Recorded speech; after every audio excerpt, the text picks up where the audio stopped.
Welcome, everybody. We are here with Aaron Warwick, and he's joining us for a little AMA. Aaron, the mastermind behind Illuvium. That's how people have been calling you. I know you don't like to label yourself as that. You always highlight how good and important the team is. Welcome. Great to have you. Thank you for having me. Really appreciate it. Nice. Let's jump right into the question. We have a lot of them. The community I asked, most of them come from the community. I asked on my Twitter and on my YouTube, and they have come up with a lot of questions. And I mixed like 2-3 of myself in there. I couldn't help it. No problems. So first one is about the Uial Rotation in the Ascendant Arena. What plans do you have regarding Illuvium Rotation in the Ascendant Arena? In Hearthstone, we see something like all the cards can't be used in Ranked Ladder anymore. In TFT, we have different sets to mix it up, because continuously adding more Illuvials could make it hard to balance and also could lead to a stale meta. What are your thoughts on that? So we plan to use a system that's maybe a little bit more the way that Riot does with League of Legends than with TFT. TFT is about a very specific set, and then it rotates out. The Hearthstone is maybe a little bit less about an individual set, but they start to phase it out. We do plan to allow the Illuvials to be used throughout all of history. As far as it being stale, we are going to be adding new sets all of the time. Yes, that does make it a little bit more difficult to balance them.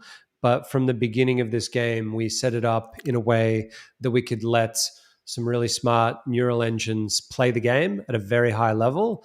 And they actually sort of work a little bit like the way that the AI image generators do. They're sort of adversarial. We have one AI that will build out its ability to play the game at a high level, and then another one which will analyze the way that those agents are playing and adjust the balance of the game so that it's not done in such a way that it gets stale, right? We don't want there to be one really, really powerful thing.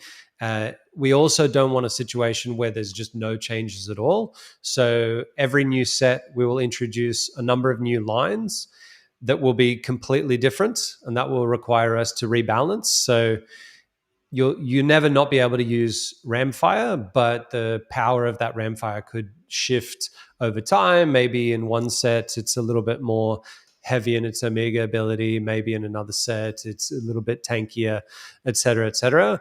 The general idea behind it is that because these cards are valuable and people have collected them, they probably don't want them to sit there and be useless. So the idea is that they should be used in all of our games for as long as you want.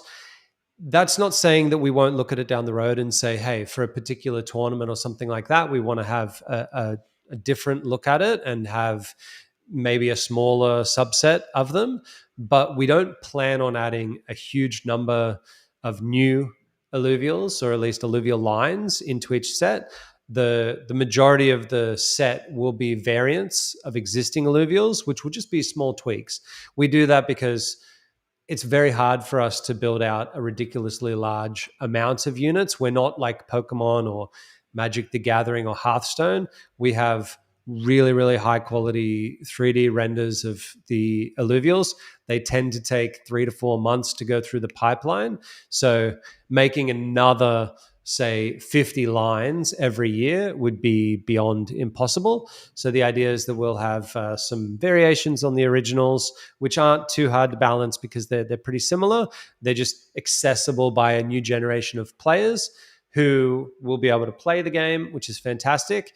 They won't be the OG cards, so the collectors will still get that feeling of, hey, I've got, a Pikachu from set 1, et cetera, and we think that that'll be a good balance. But like I said, at the end of the day, it really comes down to community sentiment, and it could be that we have to adjust these things, but from the very beginning, it's been set up to be that you could always use them. That's nice. That's something that turned me really down in Hearthstone, where I purchased stuff and then after 3 months it wasn't playable anymore. So like that approach where we kind of have like persistent Illuvials throughout the history of Illuvium. That was exactly my thought when we were looking at exactly how we wanted to build it, because we knew early on that Arena was going to be much more like Hearthstone than what it was like, say, TFT, because of the way Yeah. that the battles work. Visually, more like TFT, but gameplay-wise, a bit more like Hearthstone. It doesn't feel good, especially if you have something that's maybe even more valuable than Hearthstone cards, to just say, sorry, you can't use that anymore in a tournament or whatever. Again, nothing is off the table. We do need to look through these things, but we've given ourselves a fighting chance by designing from the very beginning this way for an AI to go through and balance it. If humans had to balance it, it would be really, really hard. We'd have to pour through the data. There's always going to be mistakes made, et cetera, et cetera. With our Yeah. system, we have a bunch of properties for each of the alluvials, which is locked in place. It can't change. So, for example, the AI can't change the size of Ramfire. It has to stay the size that it is. It also can't change certain things like the duration of its Omega. But for some other alluvials, it can change the duration.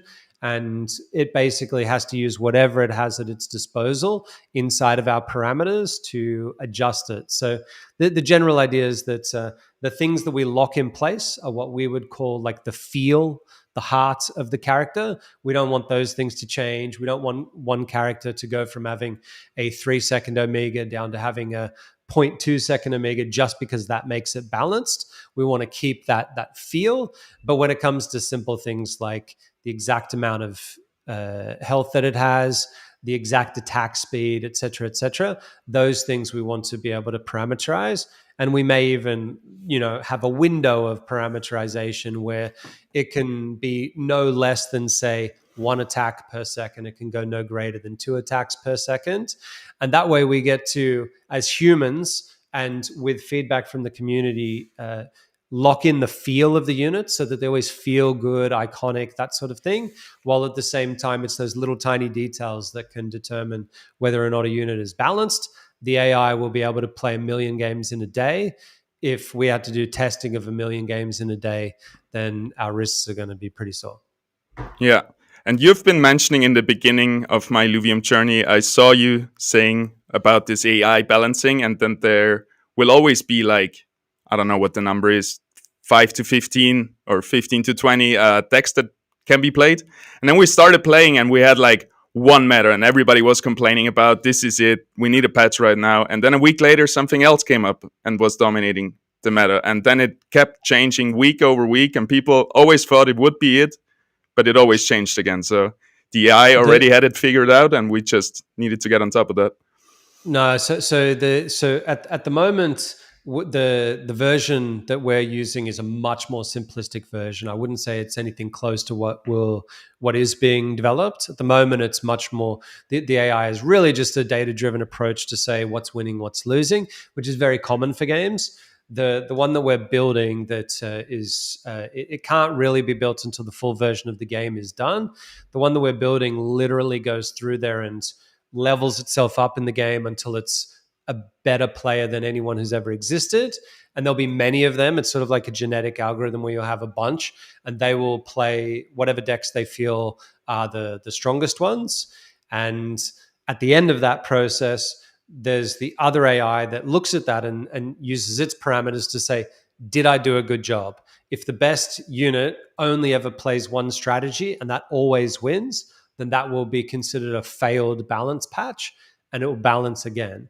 And then once it does the balance, it'll adjust those units. So that one is considered too strong. It'll lift up the other ones. Then it'll run again with all of the AI agents that play the game. They'll go again until they get really, really good at the game. And then we'll take a look. And the idea is that after doing this process back and forth, many, many iterations, we hopefully get to the point where the very best bots in the game use a wide variety of strategies, depending on what their opponent is doing, et cetera, et cetera. And at that point, then I would say we will truly know that humans probably won't ever get to the depths of all of the different strategies that'll be available to them. At the moment, I would say that while there's a little bit of that, and it is cool to see that new things get discovered, et cetera, we're definitely not there yet. There's definitely some areas that we're failing in terms of the balance, but we're also not putting all of our time into balancing because we're constantly adding new units to the game. We're adding new features to the game, and that obviously changes the way the balance works in a large way. So at the moment, we're only just trying to balance it to the point where people don't stab us, and where there's little patches of like OP units and not strong units. I think people just have to bear with us for another probably month or so until we can kick this into gear. And then they'll start to see that it should be fairly steady. And then when people start complaining about the balance, I can say, well, I've looked at the data and you think that this is OP, but there's 10 bots way stronger than you that think that that's a garbage team that they can beat every time. So you're just going to have to keep working. And hopefully it'll be a game that's similar to chess, where over the course of the next long period of time, there'll be new strategies that'll always be developed, and we'll keep it a little bit fresh just by every new set bringing in new things. I find the way that games like Dota, League of Legends do it, where they just occasionally add in a new unit to sort of freshen it up, but overall it's fairly steady and interesting. I think that is the best. Chess is the best example of that. Yeah. The last change that chess had was like 150 years ago or something. So their patch updates are very slow, and they seem to be very successful. Yeah, and chess is kind of whoa. I didn't want to get that up. Chess is a solved game, right? And people thought it would fall off with the AI coming in, but people still enjoy it. And maybe one day we're gonna have AI tournaments in Illuvium and gonna watch robots play. Probably. But at the end of the day, what really matters is that in any of these games, as long as there's a time restriction and there's some level of knowledge that puts it above what you can keep in your head at any given time, then there's always going to be ways to play around it. You might be a pro and you're used to a particular team composition, and then someone comes in and throws something that you think is just garbage. You're like, hey, hang on, what's going on there? And you don't know how to deal with it. And so then you play just whatever you think, and then slowly it dawns on you, oh, geez, this guy's found a way that just crushes me. And hopefully that is something that the community can really get behind. Yeah, that's awesome. And it's nice to hear that the balancing is still in its baby shoes and already feels pretty good. So good things to come. Talking about a little bit more the comparison to TFT, do you feel like we're missing like the win and lose streak system in TFT? Is it something you see happening in Arena, or is it enough to just punish people by taking away their health if they lose? In the current version of the game, my personal opinion is that win and loss streaks won't help that much, because you're talking about a 1 versus 1 battle where a streak being dominant on a streak doesn't do a lot for the overall game. In a lot of cases, it just becomes win more, to punish someone who's on a streak. It can be. We've looked at the idea of a loss streak getting a bonus so that the games get a little bit better, but at the moment we're leaving it out just for now. It does lend itself more to multiplayer. When I say multiplayer, I mean where there's like maybe 4 or 8 player games, which is something that we're looking at, bringing out a mode where people can play with 4 or 8 people. It's not going to be something that's going to come anytime like immediately soon, but the first thing that we had to do was get the tech behind the game built out so that a lot of people can play it, and it's something that is stable and doesn't crash, has all of the basics in place. And then not only that, we'll probably do a couple more game modes at some stage just to test out the way that we do the game. So in my opinion, at the moment, it's not needed, but we'll keep an eye on it. It's not something that would take us very long to implement, probably a couple of days. Yeah. It always gets me really excited when you talk about most of the workload is done now properly, and then you can like build game modes in a day or whatever it is, or in a week or in a month, because you just have front loaded all the hard work now, and then you can just play around with your assets. That's so cool. There was a lot of hard work up front. We had no infrastructure at all, and now we have all of the infrastructure, all of the back end. There's still things that we're doing at the moment that are called part of that hard work at the beginning to get everything connected, but it's certainly the lion's share of that is behind us now, and they they do say that the last 10% of a game does take a long time to build out, but we're obviously planning on releasing as an open beta. It still will be a beta, which means that at least for 6 months, there's going to be a lot of upheaval and changes and things like that. So people shouldn't expect that if they're amazing at the game on day one, that they can just lock that away and they'll be good forever. There will obviously be a significant number of updates. The difference is that most of our workload will go from building out the stuff that you guys don't see to starting to build the stuff that you guys do see. And that's much more exciting for us. Awesome. We stay a little bit longer in the arena because it's just my favorite, and then we're going to keep on going to the other games.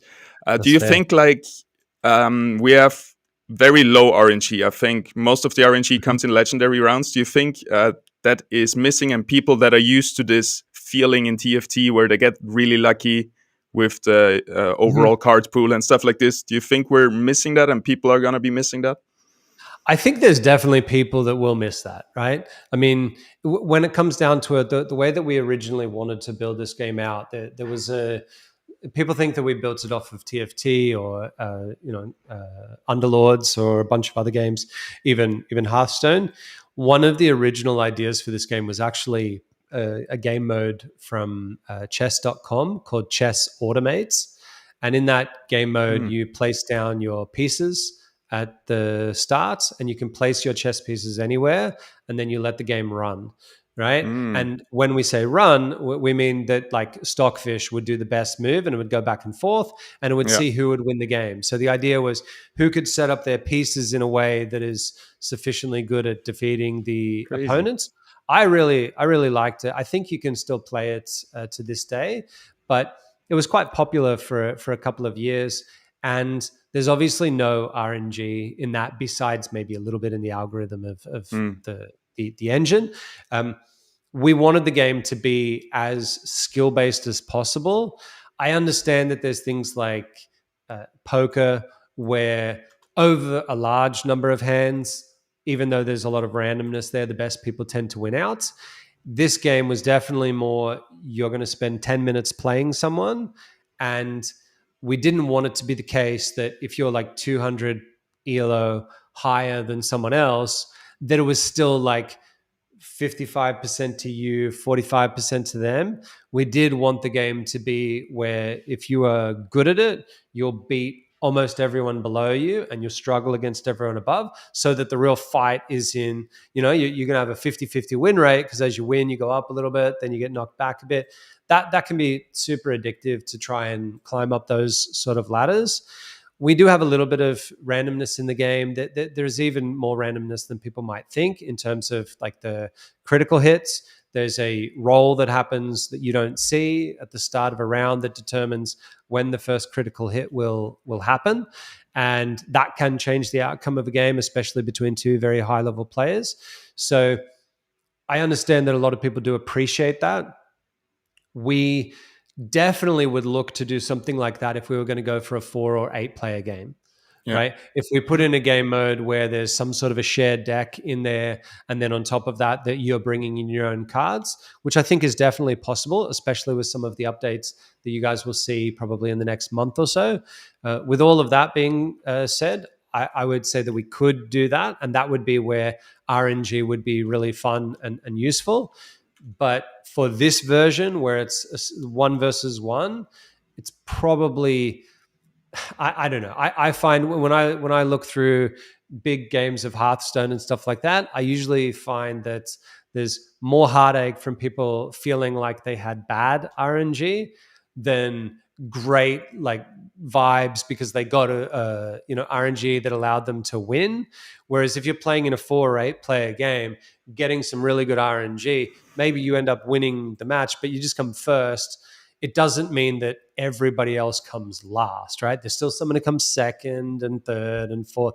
So I think it fits those games a little bit better.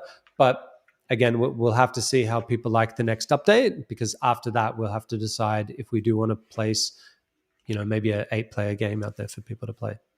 Yeah, definitely. It's nice. That's how I always explain Illuvium or the auto battler genre to someone: automatic chess. And usually it's not really that, but Illuvium is going more that direction, and chess is by far not an unpopular game. So I don't see a problem Yeah, ours there. is definitely the most like an auto type of chess that there is. But at the end of the day, there's a lot of games out there that people find enjoyable. We Yeah, certainly haven't hit the mark with everything yet. I think with these new changes, we'll get something that people will really start to be addicted to, even and more than from now. there, Damn. and there's people that really love it now. But Yeah. our biggest our biggest struggle at the moment is with people who are new, Hmm. finding it a little bit overwhelming at the beginning because there is a lot to learn. Once you learn all of those things, it can be quite interesting. But I guess the 2 points that I would have is number one, if new players are finding it too overwhelming, we need to find a way to fix that. And we think that we've done a lot of work towards that with these new updates. Number two, even though there are a bunch of people that really enjoy it at the top level, I still think it's not hitting the mark. And I think that there's a lot of things that we can do to make those top level people feel that the game is significantly better than what it is now without losing much of what they find fun about it now. All right, that's great. Yeah, it's already, I feel like, easy to hard to play, hard to master, but easy to play.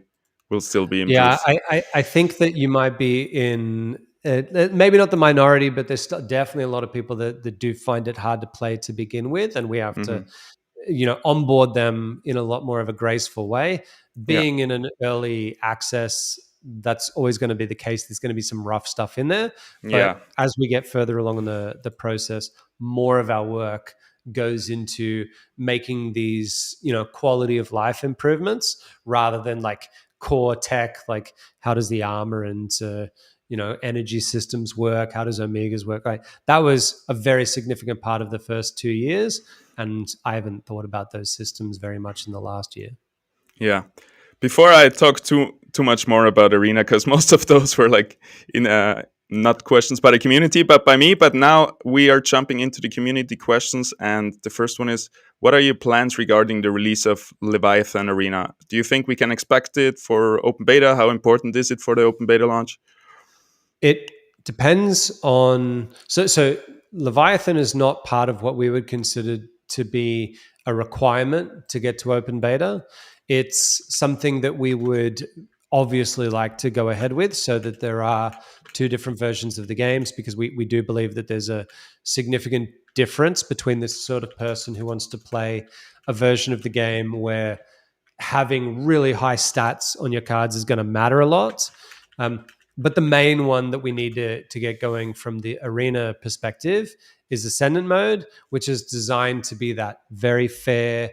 Everyone has the opportunity to do well. Doesn't cost you too much to get in and enjoy playing the game. So that one is the absolute requirement. Whether or not Leviathan gets in will be dependent on how much of a difference it is between the two things. If the testing that we do on Ascendant mode now turns out to be really, really popular, then probably we can get it in, because the only changes between the two modes would be things like the random combat stats, which is basically when you capture an alluvial, there'll be a little bit of variance to it that'll make it a bit stronger, a bit faster, a bit tankier. And if that's all that it is, it's a very simple change. We've got a lot of those features built in already. If we have to do more significant things to make it feel better for whales and stuff like that to go in there and really bash each other over the head, then it could take a little bit longer. But at this point, we'll have to see. Yeah. All right. Thank you. Now we're going to jump to the overworld. And one question was, how are Illuvials going to be featured in the overworld? I know we have seen the leak with Malura running around, which was mind-blowing, and Kieran also talked a little bit about it. What are your thoughts on that? So I can't say too much about what we're going to do. I spoke to Scoriox last week about the idea that a lot of people looked at that video, and some people sort of looked at it and went, hey, we'll be able to see them walking around, but they won't be interactive in any way. And they're sort of, I guess, looking at it a little bit in a conservative manner. Like, if we got just that would be kind of cool, because it would, open up the world to make it look a little bit more vibrant. Then there's other people that look at that and go, we're going to get a World of Warcraft style huge MMO where I can fly on them next week, and we'll be fly on able to Ramfire. kill them and chop them up for meat and put them into a stew, and then I'll be able to go. Like, there's a whole world of things that would be really cool to do that do take a significant amount of time to get right. Our plans for Illuvials is somewhere in between. What our long-term plans has always been to have real-time combat in the overworlds. The arena gameplay might be something we keep on as a legacy mode, because I think there are Pokemon-style players that will appreciate I popped into an encounter, and then in the encounter I had a little bit more of time to strategize. Obviously, Pokemon does it with a turn-based system. We do it with an auto-battler style. Maybe we keep that in as some sort of a legacy mode, but the idea has always been for us to do that full-on, really cool, like open world game, like live action Monster Hunter or Dauntless. These types of games, they were always going to be incredibly difficult for us to do, considering the variety of the units. Right, our initial goal with this game is make ridiculously iconic characters. We wanted to have a set that felt like what people felt with Pokemon 25 years ago, but for a new generation that expects things, like specular highlights and fur and full-on 3D renders and animation and sound, rather than just a drawing of a cartoon, right? No one's, in my opinion, going to be able to replicate Pokemon's success with just cartoony style of basic stuff, because we've seen Pokemon do it. They're going to be around for a very long time, and everybody else who does that same thing is going to be looked at like as an imitator and doing just, effectively just a worse copy of it. Whereas for us, we're like, what would it actually look like to build out something that would be, the sort of thing that would feel next gen, right? With a Pokemon style to the collecting aspect of it. And we just knew that meant going really high quality on the cards. Not every game needs to be super high quality graphics. I think if we did like a kart racer or something like that, we would go for a much simpler style of graphics. You've seen with things like the emotes, they're a cartoon version of it. Our IP is not about everything being like ridiculously highly rendered 3D stuff. Our IP is about iconic characters that people love, right? That people want to collect. There's some badass ones, there's some cute ones, there's some mysterious ones, and we wanted to have all of that in there. So where we actually want to end up is in a way where we can let people have a really fun time of capturing them. And to me, the most fun that you could have would not be with an auto battler style, especially considering it's like a single round auto battler. It's just not quite compelling enough. But at the same time, we knew what our limitations were going to be. If you make that high quality level of character, there are going to be difficulties in terms of doing the animations and all of these things, right? You've got to get everything perfect about it. So where we'll probably end up is somewhere in the middle for a decent period of time, something that we hope that people will find very fun. I'm just sending some videos around to some people inside for some new screen recordings that we're going to be using for an update video that probably goes out by the end of next week, that I think are looking really exciting and to me really tie the game in. So you'll get some interaction. It's definitely not going to be what the people that are thinking it's going to be just some crazy hyper realistic version of World of Warcraft are going to be. But that's our long-term plan. Some version of that final space where everything is super, super high quality and you're also interacting in a very action-based way. It's definitely not going to be for open beta, but I think what we'll put out there, people will enjoy, and it's just only going to get better from there. Yeah, I like it. Leaning towards Pokemon, but not copying it, and really focusing on the IP and on the characters. And yeah, we'll get the other stuff down the line. I'm a little bit biased, but I think that Alfie is the cutest character that anyone has ever made. Alfie? Yeah. Yeah. Well, talking about the cutest one, there's gonna be a lot of opinions because there's a lot of cuties in there. There's a lot of people who have an opinion on that, and a lot of them are wrong if they don't say that it's Alfie. And that's the beauty. That's where it works if people are arguing who's the cutest Illuvial. 100%. All right. Somebody had an interesting question. Why are there no T0s in higher stage runs? Why are they gatekeeped to the free-to-play aspect of the game? So there's no specific reason why we couldn't do it, but the general idea is that there's a certain amount of experiences that we can make people have in the overworld, right? In each run, you can't make it infinite. And because you can't make it infinite, there are some limitations to the amount of things that you can do there, right? Before effectively say, right, I'm out, I'm going to leave. If we put some percentage of them to be the free to play ones, then it may feel a little bit to the player base like I'm buying a pack of cards and I chuck away 4 of them because I've already got so many of them, like resource cards, energy cards, that sort of thing. I'm not saying that we can't do it. And if it helps to make the variety of it be a bit better, it's something that would be very easy to do. But I think that there's a chance that when we do that, someone goes, you know what? I paid for this run. I'm not wasting my energy on that because I can go and get that for free over here. We could also make it free, but then it's just sort of like increasing the time it takes you to go through a run. And at the end of the day, I don't think there's a right decision with it, but we could definitely try it. If there's enough of the community that are like really keen on adding in that mix, then we could definitely give it a shot, run some data on it, see what people actually do with it, and go from there. Sweet.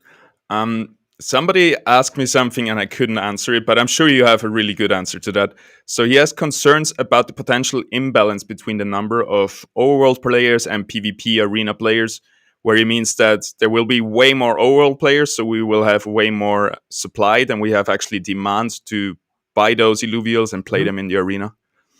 So I think that the issue that I have with the question is it kind of presupposes that the people who do Overworld are doing it purely to supply it to people in Arena. I think that number one, there's a lot of those Overworld players that will be doing it to supply themselves in Arena.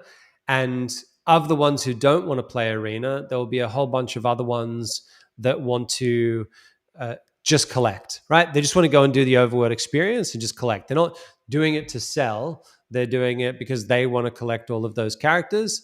And if there's a bunch of people that just want to play a particular game and need them, and they want to sell some of the ones that they've already got duplicates of, well, then all the better. But that's definitely going to be the makeup for a lot of people, is that there's going to be people that are just Overworld, both, or just Arena.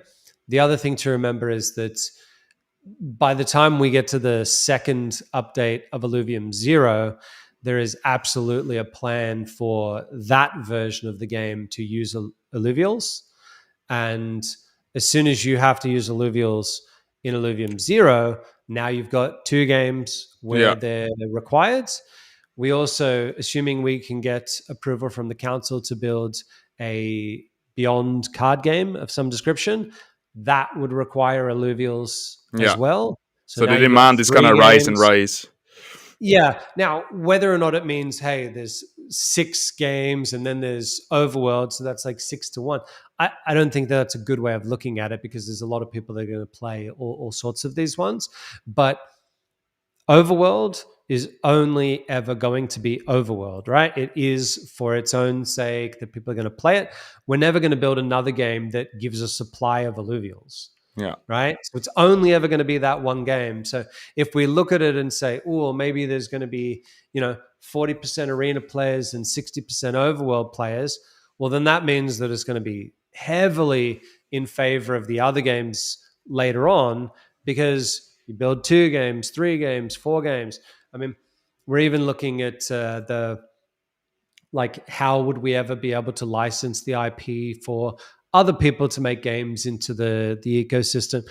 I have Yeah. no answers for exactly how that would work, but whatever game anyone puts into our universe, the one stipulation above everything else is that it must use Illuvials at its core, Yeah. right? That has to be the core of it. And then there is a sort of a secondary level, which is we very, very highly recommend that every game uses suits, weapons, and augments, right? Hmm. Once you include those things, which is effectively what the core of Arena is, you start to see that there's going to be demand all over the place for all of these different games. And for example, if we make a first person shooter or a third person shooter or an action adventure, I guarantee you that all of those would require you to have the suit, the weapon, the augments, and the alluvials, Yeah. right? All because that's sort of the idea behind it. So maybe to begin with, there is a little bit more of an oversupply, but in the long run, I don't think it's going to matter. Yeah, and like you said, like I'm not gonna sell, especially not because the supply or the bonding curve it's called is gonna happen, and we're gonna run out of atlases to catch. So even if I have 20 atlas, I'm gonna bank them for the future, and I think a lot of other people are gonna do that. You also have to fuse Yeah, Atlas to make there's Axon, right? So burning those mechanism. the ones that high volume will eventually sort of slowly trickle up the ladder in that sort of 3-9 sort of multiplier. I can't tell you that it's going to be exactly perfect to begin with. No one knows with Yeah, these things exactly how they're going to go. But more than likely, our player base will be smaller this year than it is going to be next year compared to the year after and the year after. And that means that each successive set is going to have a whole bunch of new players that really want to buy those OG cards and they can't get them anymore. So even if there is triple as many as what are needed, if the game triples in size, you're going to have a ton of people wanting to get those ones again. So yeah, yeah. People keep seem to forgetting that as soon as we get a bigger player base, a lot of the problems we have right now are gonna solve itself. Like in the arena with matchmaking, in the overworld with this stuff, and so on. So let's jump into Zero right now. And somebody asked, when can we expect Illuvium Zero? Will it be after open beta? So with all of the games, that they're all on their own timelines in terms of the internal way that we're building them. The expectation for all of the main games is that they're all going to be there at launch, right? Now, if one game is fully finished and is going really well and it's early, then it could be the case that we have that available for people to play, maybe still on testnet a little bit earlier than what the other ones are, but uh, it's hard to think that we would launch without some version of all of these games together. It could be that one of the games has fewer features, which means we have to rethink the way that certain aspects of the system are done. But as long as we can find a way that it's okay to release them all together, that would be the high preference for us. If it turns out that there's like maybe a 1 month gap between one game being like, perfect for what we consider to be open beta, which again is not a perfect game. It's just where we think that it's ready to be released. If one's a month behind, then we'd probably go to the council and say, hey, we feel like it's going to be better to launch these all together. This game is just running a little bit behind compared to the others. They all sort of have an experience that is designed to work together. So unless it was going to be something like a 6 month gap or something, we'd probably or at least my preference would be to postpone something until they all line up perfectly, spend that extra time making the other two or the other one game or whatever it happens to be as good as it can be. But if the council said, absolutely not, we want you to launch only this game and the other two just get left by the wayside, then I mean, we sort of have to follow them on that. Yeah, That makes a lot of sense. Somebody asked, will landholders be able to produce enough fuel for significant private overworld gameplay? I think the example he gave, like if I got a tier 3 land, can I play all day basically? Or how is that I going think to work out? I think that these games, people need to understand that until we get like a huge amount of features in them. Remember, this original game was designed mostly to be about the production of fuel and how that strategizes. It was never meant to be a game that people were sort of stuck on for, say, 20 hours a day of gameplay. The idea would be go and tweak that, spend an hour or so optimizing the way that it is, probably across many hours, because you sort of you time out on your transactions. You have to come back to it a little bit later. And then in the other hours of the day, go catch stuff in the overworld or go play battles in arena. So will there be enough fuel?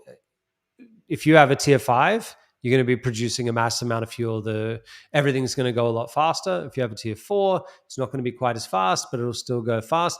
Once you drop down to the lowest tiers, you're talking about something that will definitely be a slower gameplay loop, but that's the nature of the way that the game has been designed. Yeah. So there's always going to be enough, but what you or any individual person design, says is, significant is really up to them to decide. Yeah, makes sense. And like you say, if you at the end spend like 1 hour a day keeping up your lamp plot, but then you spend 20 hours in the overworld, it wouldn't make sense to fuel that exactly. Mm-hmm. Yeah, that does make a lot of sense. So we can jump to Illuvium Beyond now. And we got a question: Illuvials versus Illuvitars collection. Do you think collecting Illuvials will overshadow the appeal of collecting Illuvitars? How can both be made attractive to users? I think it's interesting. There's going to be some people that really love the sort of Panini style collection of wacky, zany Beyond characters, which are effectively the avatars for Illuvials. It's sort of like our version of a skin. I think that some people will like that. Obviously, the main appeal of our game is the Illuvials because they're effectively the key that unlocks all of the games. So having an Illuvitar is good if you want to play either the collection aspect of Illuvium Beyond or some potential, card game that we do there. That would be one reason why you would have it, right? But Illuvitars are not going to be significant for Arena, at least not for a very long time, because for us to allow you to sort of show your Illuvial in that skin is a mountain of effort. I'm like to be able to put top hat, cane, and monocle and all that sort of stuff on infinite them, combinations. that would be a ridiculously long undertaking. It's actually not as long as what people might think when you consider the trillions of possibilities that there are in Illuvium Beyond, but it would be enough that I would say that it's definitely not happening anytime soon. So I wouldn't like bank on Illuvitars being some key for all of the different games. There are some connections between the games that we'll have with it, but mainly the idea would be that, hey, even in Beyond, you need Illuvials, right? Yeah. At least in a card game version of it, you need Illuvials for pretty much every game as an eventual state, which means that whether or not they have the same appeal, they're certainly going to have more importance than Illuvitars. And for that reason, I would say that Illuvials are always going to be, like, in general, the one that has the higher demand. Yeah, makes sense. And I just realized that Pokemon had the same. They had those Panini stickers. And I remember I had a bunch of them and also the cards, but I didn't want to give my cards away. And my little brother had his birthday. I was very young and I gave him some like just stickers because they didn't mean so much to me, but for him it meant the world. And he was every year looking forward to this. So yeah, it can really differentiate between people. It's one of those things where they're definitely going to be useful and there'll be collectibles and stuff like that. I'm not trying to undersell Illuvitars at all. there will be people that go in and get every single set of them and collect all of the individual ones, because they're really meant to be about collection and also this zany card game that we have an idea for. But overall, it's just a matter of the demand, and probably it's the case that alluvials, there'll be more of them, but maybe a little bit cheaper than the illuvitars. So different demographics, maybe. Yeah. Another person asked, is the Beyond project in general a long-term project, and will the leaderboard stay up for indefinite? I think this comes from a top 100 player, and he's concerned. Okay, so the project itself, yes, is a long-term commitment. Like I said, we wouldn't be planning a card game around it, or and pushing the council to do this if we didn't think that was going to be a significant part of our strategy. One of the really important things about Illuvium Beyond is that in terms of the development costs, it's fairly light, right? There's some really good artists that have to do a lot of work for it, but most of the dev work for it, forget about the card game, which is still significant, but maybe not as big as other games. The dev work for building out all of the collection features is significantly smaller than building out huge AAA games. So for us, we look at it as something where we can have a small dedicated team working towards it, making it better and better every year. And so, yes, the plan is that for every set of alluvials, there will be an exactly identical set of illuvitars that goes at the same time that people go to collect. One of the things this time around that makes it a little bit tricky is because we started like immediately when we wanted to launch it, it took us a long time to get ahead of the curve on the art. Remember, our team has to work massive hours to be able to get all of that art done, which has meant that we had to do them in like sets of 25, right? Or waves of 25. For the next set, I think almost certainly it'll be all of the alluvials going at once, right? Which will mean that instead of you getting a randomized pack of cards that can have up to, say, 25, there'll be much more, right? Yeah. And we sort of overcompensated a little bit by having all of these different options to make them stand out. That changes their power rating with backgrounds and accessories and all these things. And that was mainly because it would be very tough sell to just be, hey, there's only 25 cards that you can get now, right? Whereas if we can release something that's more like 100, then I think that people will be more interested in getting it. Whether or not that changes the way that the game is played, time will just have to tell. As far as the leaderboards, this really comes down more to council. Most of these leaderboards are there to sort of help us to gauge interest in various mechanics in the game. How do people play it? What do they do? I can't ever say that something will be available infinitely, but we don't have plans at the moment to scrap it. And if we did scrap the way that the leaderboard rewards is done, it would probably be to replace it with some system that we find to be superior. Yeah, that makes a lot of sense. Talking about rewards a little bit more, do you think there will be something like this for Leviathan Arena or for Overworld and Zero, or do those actually have already their rewards built in? Because in Overworld, you capture, that's your reward, and in Zero, the fuel is the reward, I guess? I think even more importantly that most of our games should be able to stand on their own outside of like particular rewards. I think when it comes down to it, the only one that I think like should absolutely have a reward, so to speak. There'll be lots of rewards that we do for various games, but the one that is sort of like we're adamant about is tournaments for Arena and tournaments for any other game that we add into the ecosystem. The esports scene. If we put in a third-person shooter battle royale, then absolutely there will be tournaments and absolutely they will get rewards, right? Beyond, if we end up moving to a card game, if we actually get success in that, it could be that the leaderboard rewards at the moment, which are based around power levels and your collection, may turn to be around gameplay features, because the idea is it should be about active gameplay. Right now, the rewards for the Beyond collections, there's not a heap of activity that needs to happen. If you've got the best ones, then you can just sort of sit on it, and there's not much that anyone else can do because there's only so many cards out there that people can buy, right?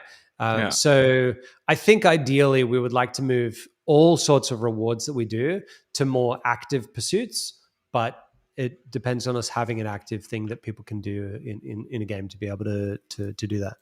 Yeah.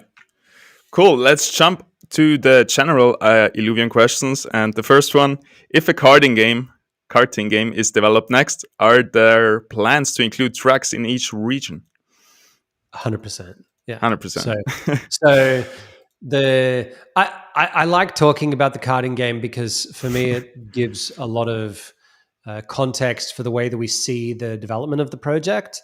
The karting game would almost certainly be something that we try to bring out on mobile as well as on PC. And because of that, it means that the graphics need to be sort of, I guess, cut down a little bit. The sort of stuff that we do in Overworld is just not possible to render on a mobile game. But that doesn't mean that we won't use that IP, right? Like having a Brightland Steps track would be about interacting with bubbles and with the vines and, you know, the vast grasslands and stuff like that. The other parts of it, you know, like you guys haven't even seen some of the regions where, in my opinion, you would have some super cool behaviors for a kart racing game. I'm talking things like portals and, you know, mud and slippery ice and all sorts of things, which I'm not saying that we're inventing the kart genre. These are all things that have existed in racing games for a million years, but our world lends itself to that very well. The biggest problem is that it's kind of, I don't want to get into the lore of our world. We could just put a track in the world and then say, but you don't see it when you're traveling as an Overworld player. Because I think that would be a little bit weird, right? You're out there hunting for these creatures, and then all of a sudden you just see a cart go by. You'd be like, what the hell is this place? It sort of takes away that vibe of it being a desolate, you know, kind of dead world, but kind of not, and what's going on there. Instead, there is a way for us to do it so that you wouldn't see it, and it kind of makes sense, right? Like there's a way that our drones in our world have a technology to build whatever they want, and we're currently using that for building out the onboarding process, what I would call like everything from watching the cinematic right through to us sort of hand-holding through catching the first alluvial. And when you go on that process, there's a bunch of things that we do there to help you understand how to play our game, right? If you want to capture an alluvial, it kind of requires you to have a basic understanding of how you move around in our game. So we have a way for people to test moving in the game, and we can sort of like check that you're doing it well before you move on to the next thing. People have previously seen that we have had like obstacle courses and stuff like that. So it's not too far to go from an obstacle course to a kart track, you know, or I don't know, maybe it'd be like a pod racing type game. It might not be karts. It could be drone racing, right? You could sit on your drone and fly around on the drone, and that could be really cool, right? There's a million ways that we could do it that fit into our world.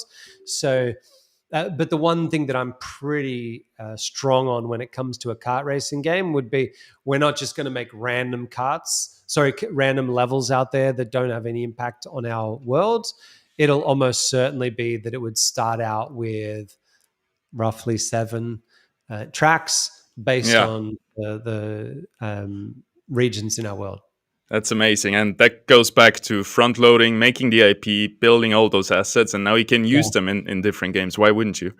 A last question coming in now about mental and physical health practices at Illuvium Labs. This does interests me a lot personally. I think it's very important also for people to talk about this. And in light of Grant's recently sharing his experience with burnout Yep. and personal challenges, I'm very Mhm. interested what Illuvium Labs is doing for promoting healthy work habits and all of this stuff. Yep. I think that there's really two sides of this for us. I I'm not an expert in mental health, so if I speak out of place or if I say something wrong that someone who is an expert hears, they can absolutely correct me. But the I think Grant does represent a lot about at least a decent portion of our team members, which is we have a lot of people that are very, very highly motivated, but also can sometimes find it difficult to regulate their work balance. Everyone on our team is, uh, working from home or from their own little office somewhere. That they're all remote, right? So we don't do a lot of tracking in terms of making sure you clock in at 9 in the morning. 9 in the morning doesn't even exist for us because we have people all across the world. So effectively, everyone sits down to assign, like to work out what is everyone going to work on. And then they just try and work on it as fast as they can to get it done.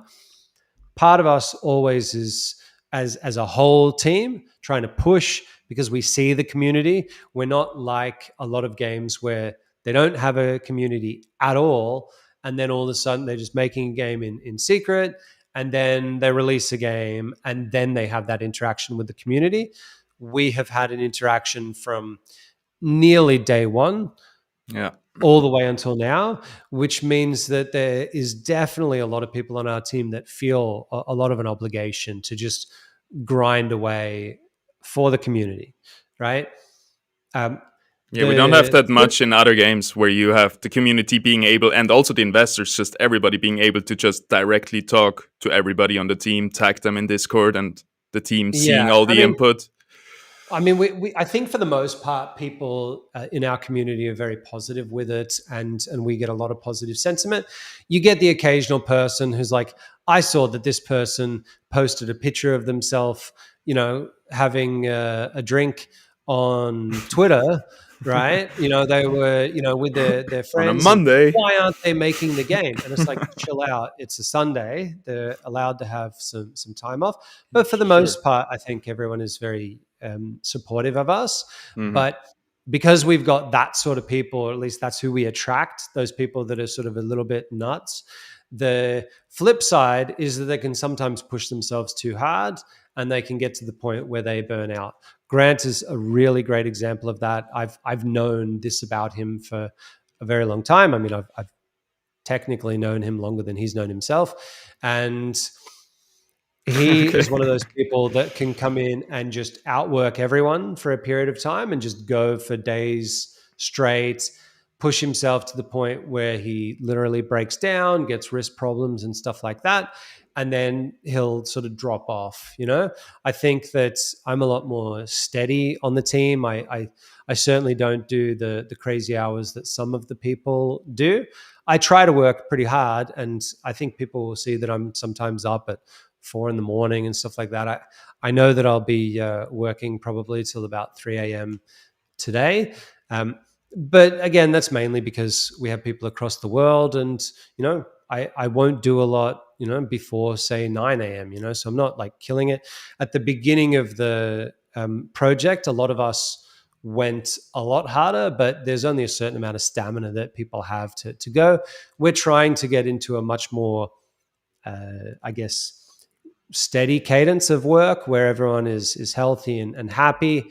Uh, from the perspective of what I guess we can do for people's mental health, I would say that we're very lenient with the way that people work. Almost never do we police the times that people are on. In the whole time that we've been around, I think there's only been twice that we have denied people taking leave, and that was to push it either forward or back by about 3 days. Just as and not even as a demand, just as a hey, there's this thing coming up right around here. There's this deployment. You're going to be crucial for it. What do you reckon? Can you go a week earlier? Can you go a week later? What can we do? I think that as far as all of the places that I've ever worked, we're the healthiest when it comes to allowing people to do what they need to do. If someone wakes up and they're sick, it's not like anyone ever gets grilled about it. It's always just get better, wait till you're rested and then move on, because we know that it's our job to hire people that don't take advantage of those sort of like leniencies. Um, some people in the community might say, "Oh my God, you need to be, like slave drivers and whip them and say, hey, you've got to clock in at 9 a.m. and then you got to clock out at 5." It's like, hey, if we did that, we'd end up only with people who are willing to do those sort of hours, and we wouldn't get the crazy people who are so passionate that they'll message you on a Sunday morning and say, hey, I've been up doing this thing, I really want to get it right, what do you think about this? And then you respond back to them, they then respond back to you, and you get something done over the weekend and everybody's happy with it. If that person does that 10 times and then once they're like, you know what, I'm not feeling it on a Wednesday, I'm not doing anything today, for us to be like, oh no, you have to, I think it would be a much worse situation. I would say that Kieran has probably been very instrumental in setting up those things. When we hired people initially on the team, he wanted to make sure that people had as much freedom as possible to work the hours that they want. We don't stipulate anything besides, like, there's like 2 meetings that last about a half an hour or an hour per week that most people have to attend. Outside of that, they can do what they want. And we've tried to be as accommodating as possible. We moved the game design meeting for a period of about 6 months to 1 a.m. for me, so that we can make it at a decent time for someone else. We try to be accommodating, and Grant was always good with the team in making sure that especially the artists would monitor their level of burnout and make sure that they were sort of regulating themselves and, coming in peaks and troughs. I think that it's not just the art team that's like that, it's everyone on the team. And I look at us all like we are a really tight-knit team. I've made some amazing friends working on this project, and there's a heap of people that I want to treat me like I'm another person. I might be game director, and I might sometimes have to say, hey, I need you to do this or to do that. But there's plenty of times where they say, hey, Aaron, I need you to do this and I need you to do that. And I try to accommodate it as best I can, because we have a very, very flat structure. There's people in the team that are more senior than others in terms of decisions, but no one's above or below anyone else. That doesn't exist. Yeah, that makes a lot of sense. You, like Kieran says, you hired the freaks in the sense of freakishly good people in their field, and those people like their freedom and like to most cases they want to have their own schedule. And it also makes sense because we're worldwide, to not, like, you don't have a company where you have like yoga practice at 10 if anybody wants to join or whatever it would be. And you just give the responsibility to the people and hope they make the right decisions to ensure they can work good over a long time instead of burning out too fast. And make no mistake, there have definitely been people on the team that have heard that we are very lenient with the way that they do their work, and there have been people that have taken advantage of it for sure, where you come back in a week's time, you say, okay, well, you're supposed to get the week's work done by here, we don't care what days you do it, as long as you get it done. And I haven't done it for this reason or that reason, and it sort of just carries on.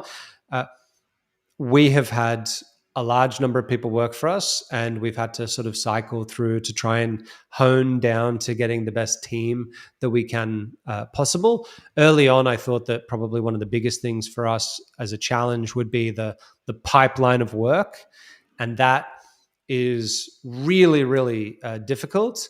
But above that is the team itself, right? Making sure that every department is filled with people who understand the role, who can multitask, that are good with communication, that are self-motivated, that are really, really energetic about the way that they do things. And you can never know when you first interview someone whether or not they're going to fit into that sort of mold. And it takes a while to get the team right. I've said publicly and openly that we're certainly not perfect with a lot of the things we do in the with the recruitment, but we've tried our best to sort of hone it over time, whittle it down to a really, really solid team, and I think that we're pretty close to that now. Yeah, I think so too. That is great. And we are almost or pretty much at the end. We went 5 minutes over the hour, but here it is. I hope all of the questions got answered. We had to leave out 2 or 3, so yeah, they will be answered. You can ask me personally, and I'll find them out for you if some of your answers were really important. And If yeah, what I would say to people is that if there's a question that they really want to know, they can always ping me. I try to answer most of my pings. There's a bunch of pings that come through that I won't because other people have answered it, or they're just insane sort of questions. But mostly, if someone's curious about something in the game, I'll try to be open in our forums. If yeah, they ask something like, what's the lore of the game, yeah. or what's the next feature that you guys are putting out, probably not going to answer them, but anything that I think I can, I will. Yeah. My advice would be maybe ping a mod first or somebody lower ranked, and then we work our way up to Aaron. And yeah, he's always I'm a happy. mod too, right? I have the mod powers, right? I'm no better than the mods, so yeah. Yeah. I don't think people should ever ping someone else before they ping someone higher. Okay. In our Fair. game, there's not higher or lower, right? Pinging Yeah. me is just the same as pinging one of our mods or pinging our customer support or anything like that, right? Like we're all just one team. Yeah. And if you're busy, you're not gonna answer for a while anyway. So it's no Yeah. problem if there's Sometimes the pings. mods know better than me, man. Yeah. They answer faster, and then sometimes they just know it more than me. I can't know everything about everything that we do, and sometimes they do. They're pretty great. That's nice to hear that you have your flaws as well. Sometimes it seems Oh, like mate. many people on the team are just perfect, but yeah, they're just experts in their field, and it's nice to watch it. Ain't no one perfect on our team. No one ever will be. We're all just humans running around and trying to do our best. And there's been a million mistakes that I've made while the project has been going. The only thing that determines our success is after we make those mistakes, how do we react to it, right? I would like to think that we're fairly adaptable and not stubborn. We tend to not look at the community and say, hey, if you didn't like that, then you're just wrong. It could be that there's another piece of the puzzle that they're missing that we haven't got into the game yet. Or it could just be that they're right and something is just straight up not fun and we need to change it, I will say that it can be tough to change game design decisions that have these far-reaching tendrils going across the entire interconnected blockchain universe. And you change one thing here and you think about it for a day or so and you think, okay, yeah, that's fine. I could just change that. And then all of a sudden a flood of things come to you and you go, oh, crap, that's going to change this. That's going to change that. That's going to change this. And you start to get very nervous about changing it. We try our best to do that, but people hopefully will be able to understand that if we're ever hesitant to not do some change, it's almost never because we think we know better than the community. And it's almost always because we're looking a few steps ahead and saying, hey, it's going to affect these other things. It might not be that that's a bad thing to do. It could just be that it'll make something else a little bit worse as well. And sometimes we have to weigh up a couple of games against each other. It's definitely a tough balance and we're never going to be perfect with it. But as long as the community can be, at least a little bit understanding with us, I think that we'll make something great. Yeah, I agree. There's a lot of perspectives to it. That's awesome. Thank you so much, Grant. Grant, I'm so sorry. Thank you so much, Aaron, for coming on. It was a pleasure talking to you, and No the problems. community appreciates it as well. It's always cool to see Yeah. you step up and answer our questions. Yeah, I will say that I've been a little bit AWOL for the AMAs, but it's not really because I feel like I just don't do them. I actually enjoy doing them when I do it, but in the past it's sort of been, let's just keep grinding to get the game done. I will try to be a little bit better and to be more open with the community. The best thing that I can say for the community to do is ping us if they want something, right? I got 2 requests last week from you and Scoriox, and I took them up straight away. Yeah. But I sort of was under the assumption that most people didn't want interviews from me. I always consider myself to be a bit more the boring one. So there's only so much that I can talk about that people will get excited about. But if there I think we is could a talk for 10 desire, hours straight. Like, it's really, really fun. I definitely can, but if there is a desire for it, then I think that people should just show it in the community and ask. That the worst that can happen is I say, nope, I'm too busy. But if I'm available, then yeah, 100% I'm happy to do it. Yeah, like Skoriok says, we always want interviews from you. Let's do it again in the future once we have more questions lined up. Thank you again so much for 100%. joining. Have a great day. See you in Thank the you next very one. much.